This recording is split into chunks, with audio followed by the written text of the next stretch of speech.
Good morning, কেমন আছো সবাই? আমি তো খুব খুব খুব ভালো আছি। আর আমার সিম্পল ভিলেজের হ্যাপি লাইফস্টাইলের নতুন একটা ভিডিওতে তোমাদের সবাইকে জানাই অনেক অনেক অনেক অনেক ভালোবাসা। তো যাই হোক, নিজের প্রতি একটু যত্নআত্তি শুরু করেছি, জানি না কতদিন কি করতে পারবো। তো এর আগের দিন মনে হয় তোমাদের সঙ্গে শেয়ার করেছিলাম কি করিনি সেটা আমার ঠিকঠাকভাবে মনে নেই। তো আজকে একবার নতুন করে শেয়ার করছি আর কি। তো দিদিভাইয়ের দেখে এই ডিটক্স ওয়াটারটা আমি খাওয়া শিখেছি, যেটা খেলে মানে ওজন কমে কিনা আমি জানি না, কিন্তু স্কিনটা ভীষণ ভালো হয়। চিয়া সিড তো স্কিনের জন্য কত ভালো সেটা তোমরা জানোই। তো এই শসা স্লাইস করে কাটবে, এটা রাত্রে অনেকে করে রাখে, তো আমি রাত্রে না, যেহেতু আমি সারাদিন এটাকে খাবো, তো ওই জন্য তোমার সকালবেলায় মানে এখন ধরো 7:15 মতো বাজে, 15-20।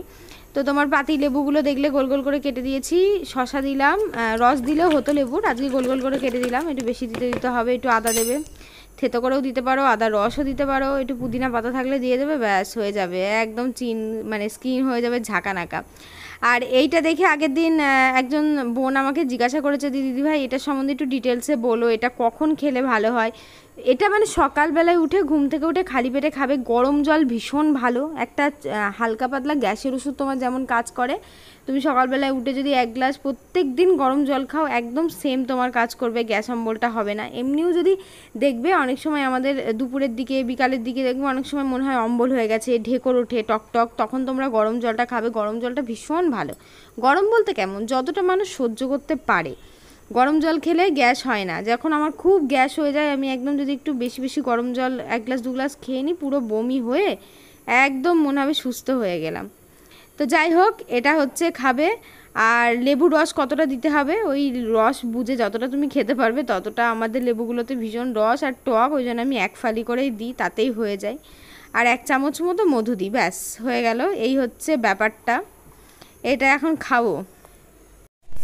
জাস্ট 1 মাস খেয়ে দেখো, ভালো রেজাল্ট পাবে, আমি কথা দিলাম, খুব ভালো রেজাল্ট পাবে। আমরা যারা ওয়ার্কআউট করতে পারি না, আলাদা করে কিছু নিজের জন্য করতে পারি না, এরকম একটা সিম্পল ঘরে দেখে 4-5টা লেবু এনে ফ্রিজে রেখে দেবে, 1 মাস, আমার মনে হয় 1 মাস পর্যন্ত ভালো থাকবে। 10টা লেবু এনে রেখে দিলে, আর মধু 1 কোটো এনে রেখে দিলে। আর সকালে নিজের জন্য তো মানে অন্যের জন্য তো কত কিছুই করি, নিজের জন্য তো একটু যত্ন করতে হবে নাকি। আমার সত্যি বলতে বেলি ফ্যাট অনেক কমে গেছে, যেটা আমি বাপের বাড়ি থেকে বুঝতে পারলাম। সবাই আমাকে দেখে বলছে হ্যাঁ হ্যাঁ তোর এবার ভুঁড়িটা একটু কমেছে। মানে আমার শরীরটা যাও মানে মোটা হোক না হোক ঠিকই আছে, কিন্তু যতটুকুনি আছে মোটামুটি ঠিকের মধ্যেই আছে, কিন্তু পেটটা বেশি মোটা হয়ে গেছে। কিন্তু এখন অনেকটাই বেলি ফ্যাট কমে গেছে। আর এর সাথে সাথে যদি একটু করে ওয়ার্কআউট করা যায়, একটু হাঁটা যায়, তাহলে তো আরও ভালো। দেখো, মেনলি যারা ভীষণ মোটা একটু হেলদি, তাদের কিন্তু খাওয়ার দিকে নজরটা দিতে হবে বেশি। মানে শুধু এক্সারসাইজ করলেই হবে না, যারা একটু বেশি হেলদি, অনেকে বলে এইসব করেও কিছু হয় না, কারণ খাওয়াটা ঠিকঠাক করতে হবে। যেমন আমি এখন দেখতে পাচ্ছ একদম চিকেন কষা দিয়ে মুড়ি খেয়ে নিচ্ছি সকালে, তাহলে কি আর ওজন কমবে? আমি অনেকের এই মানে ইয়েগুলো আর কি ফলো করি, সেগুলো ফলো করে আমি যেটুকুনি বুঝতে পারলাম, যারা একটু বেশি হেলদি তারা যদি একটুখানি তোমার ভাতের পরিমাণটা অল্প করে খায়, তার সাথে শাক সবজিটা বেশি করে খায়, খাবারে প্রোটিনটা ঠিকঠাক রাখে, তাহলে কিন্তু হয়। তো যাই হোক, সকালে তোমার মোটামুটি আমি ওই 8:30 থেকে 9টার মধ্যে চিকেন কষা দিয়ে মুড়ি খেয়েছিলাম। তারপরে দিদিভাই দেখলাম লুচি দিয়ে গেল। তো এখন মোটামুটি ঘড়িতে 11টা 11:30 বেজে গেছে। তো ছোলার ডাল আর লুচি আমি মানে ঢাকা দিয়ে রেখেই দিলাম প্রথমে, কারণ আমার জায়গা ছিল না পেটে। তারপর দিদিভাই বললো ঠিক আছে একটা খাও, খেয়েই দেখো। তো এই যে থালা নিয়ে বসে পড়েছি, কেউ আবার ভেবো না যে আমি সব কটা লুচি খাবো। এই যে এখানেই ফুল স্টপ, আর খেতে পারলাম না, পেটে তো জায়গা থাকার দরকার না খাওয়ার জন্য। তো এইবার মোটামুটি আমি 5 ঘন্টা ধরে, মানে এটা ধরো সকালের দিকে ভিজিয়েছিলাম 7:15-20 দিকে, তো মোটামুটি 3 থেকে 4 ঘন্টা থাকলে কিন্তু এই ডিটক্স ওয়াটারটা রেডি হয়ে যায়। তারপরে এটা আজকে না একদম বেকর তিতো হয়েছিল, মানে কি বলবো, এত তিতো হয়েছিল খেতেই পারছিলাম না। কিন্তু আগে আমরা যখন ছোট ছিলাম তখন আমাদের ফ্রক জামাই আমাদের মানে মারা বাড়িতে পরতো, আর আমাদের এত অপশন ছিল না এই জামাটা পরবো না ওই জামাটা পরবো না, মানে যেখানে যেতাম মা যেটা পরিয়ে দিত সেটাই পরে চলে যেতাম। আর এত জামার কালেকশনও আমাদের সত্যি কথা বলতে ছোটবেলাতে ছিল না।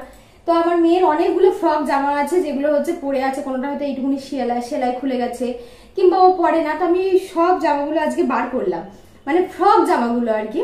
তো ওগুলো ভাবলাম যে যেগুলো কটনের, মানে যেগুলো তোমার হচ্ছে নরম টাইপের আছে, ওগুলো বাড়িতে পরে ফেলবে আর বাড়িতে পরিয়ে দেবো। আর যেগুলো হচ্ছে তোমার একটু মানে সিল্কের মধ্যে আছে তারাও দেখায়, দেখো এই জামাগুলো কিন্তু বাড়িতে পরতে পারি, কিন্তু ও খুব দুষ্টু হয়েছে এখন, কোনো মতে ফ্রক জামা পরতে চায় না। এবার আমি ভাবছি একটু বকে ঝুঁকে পরিয়ে দেবো। এই দেখো এগুলো কিন্তু পিওর একদম কটনের মধ্যে, দেখো কত সুন্দর লাগছে সাদার মধ্যে। এই একটা, তারপরে এই যে পরে গেল, এই দেখো এইগুলো, এগুলো কিন্তু সব সুতির একদম। এই একটা ফ্রক জামা, তারপরে দেখো এই একটা ফ্রক জামা, তারপরে দেখো এই একটা ফ্রক জামা। এগুলো কিন্তু সব বাড়িতে এক একদিন পরে ফেলতে পারে, কিন্তু আমার মেয়েরা ভীষণ দুষ্টু, কথা শোনে না। কোথায় সেই টাইট গেঞ্জি, কোথায় মানে কি যে পরে ও তার কোনো ঠিক নেই। এই দেখো একটা ফ্রক জামা, তারপরে দেখো এইগুলো পাঞ্জাবি থাকতে নিয়েছিলাম, এগুলো না পড়লো। এটা আগের বছর পুজোতে নিয়েছিলাম, এই যে এটা আগের বছর পুজোতে। এইরকম দেখবি, এরকম কোয়ালিটি না শাড়ি পাওয়া যায়, শাড়ি সবাই খুব পরতো। যাই হোক, যারা ট্রেন্ডিং ফলো করে, আমি আবার অতটা পুরোনো দিনের মানুষ তো ফ্রক জামাগুলো আজকে সব এক জায়গায় করলাম। এবার কেচে দেবো, কেচে বাড়িতে বলবো পরে ফেল, না হলে এই আগের পরের বছর আর পরা যাবে না। শীত পড়লে তো এইসব জামা আর পরা যাবে না, তখন ওই কোথায় পরে থাকবে। তো এদিকে চলে আসলাম ফ্রিজের মধ্যে, আজকে কি শাকসবজি আছে দেখি, রান্না বান্না তো করতে হবে, কি রান্না করব। তো খুঁজে দেখলাম ওই পটল ছিল, একটু বিনস গাজর ছিল, একটু ফ্রাইড রাইস খাবো ভেবেছিলাম। তো যাই হোক, ফ্রাইড রাইসটা কবে বানাবো তার ঠিক নেই। আর আজকে আর আমার হিজিবিজি কিছু রান্না করতে ইচ্ছা করলো না, সেই জন্য এই যে পটল সয়াবিন দেখতেই পাচ্ছ ঘরে আছে। তো এইগুলোকে তোমার পটল দিয়ে আলু দিয়ে সয়াবিন দিয়ে ভাবলাম একটুখানি কষা কষা করে রান্না করি, ভালোই লাগবে, খুব একটা খারাপ লাগে না। মেয়েও খেয়ে নেবে, মেয়ের খাওয়া নিয়েও অতটা ঝামেলা নেই। তো এখানে হচ্ছে তোমার প্রথমে সয়াবিনটাকে খুব ভালো করে, পটলটাকে সয়াবিনটাকে ভেজে নিয়েছি, তারপরে তোমার আলুটাকে ভেজে নিলাম, আলুটাকে ভেজে নিয়ে এবার মশলাটা দিয়েছি, রান্না করছি। টোটোওয়ালার ফোন আসলো যে তিধা নাকি স্কুল থেকে বেরোনোর সময় কেউ ধাক্কা মেরে ফেলে দিয়েছে, পড়ে গেছে, পাটা কেটে গেছে, ও হেঁটে আসতে পারবে না। তো আমাকে আবার বলছে ফোন করে নিয়ে আসো গা, চলো নিয়ে আসি গা। আজকে আমি যাবো ভাবছিলাম, ভীষণ রোদ, তো রোদের মধ্যে একা একা আসবে।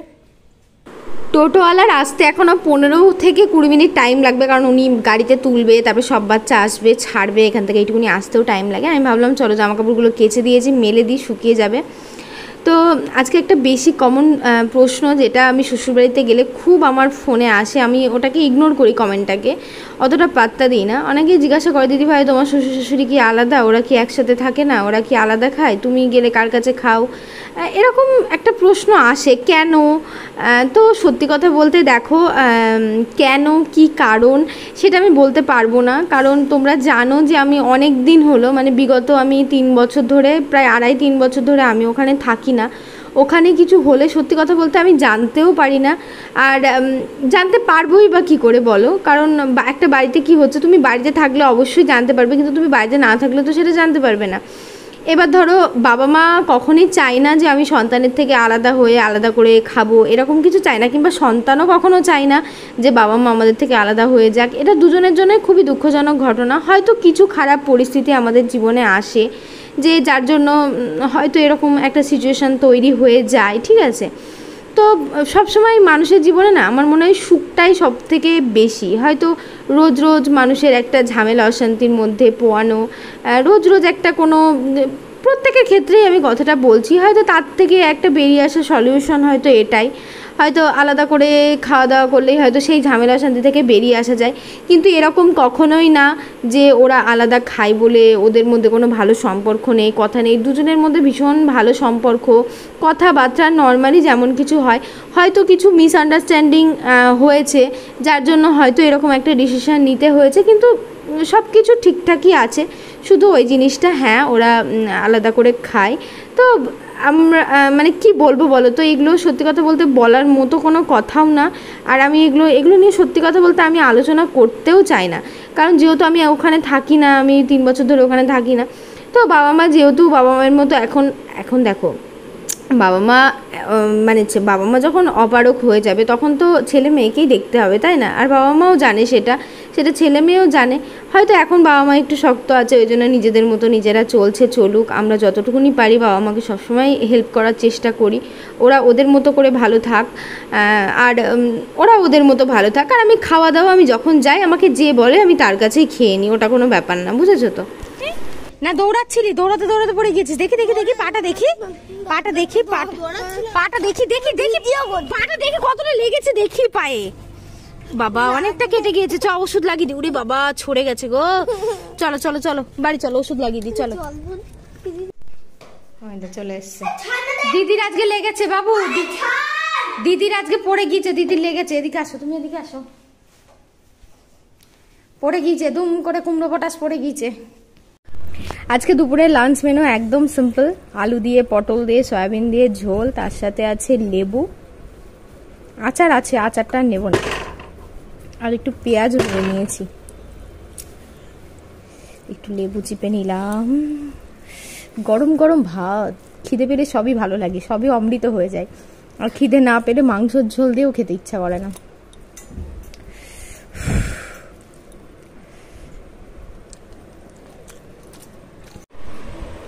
সবাই নিজের ইচ্ছায় রাখে পড়েছে, কিন্তু এই স্টুপিড, এই ইডিয়েটটা এত বদমাশ, একদম রাখি পড়তে চায় না। ওই জন্য ইডিয়েটটাকে এই যে ধরে বেঁধে এখন রাখি পড়ানো হচ্ছে। পড়াও পড়াও পড়াও পড়াও পড়াও, বাস এটা হ্যাপি আছে। রাখি বাদে টু ইউ। মায়ে ধরো, মুখটাকে ধরো, মুখটাকে ধরো, এদিকে দেখি, নাও নাও নাও পড়াও, মুখটাকে ধরো। আরে ও মুখ নিয়ে কিছু করবে না, নে বাদ বাদ বাদ, বেঁধে দে বেঁধে দে, ধরে বেঁধে রাখি পড়াচ্ছি।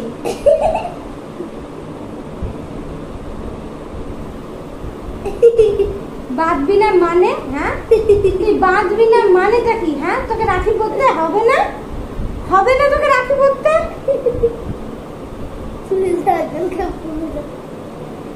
অত টাইট করে বাঁধিস না, লাগবে একটু আস্তে করে বাঁধ, ছিঁড়ে ফেলবে ও ডাকাত। ডাকাতটা ছিঁড়ে ফেলবে রে। বাদ গিট বাদ, গিট বাদ, গিট বাদ।